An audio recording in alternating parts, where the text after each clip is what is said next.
tal? Hacemos el bloque número 1 en mi posición. Habíamos quedado de esta manera con la tarantela.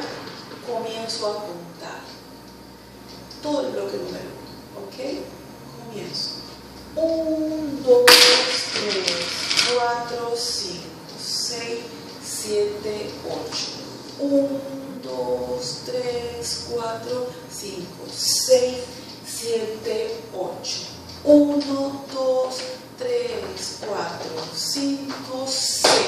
Y 1, y 2, 3, y 4, y 5, 6, 7, 8. Y 1, y 2, y 3, y 4. Y 1, y 2, y 3, y 4. Y 1, y 2, y 3, y 4. Y 1, y 2, y 3, y 4. 1, 2, 3, 4, 1, 2, 3 y 4, y 1, y 2, y 3, y 4. Y me quedo frente al grupo de Sandra.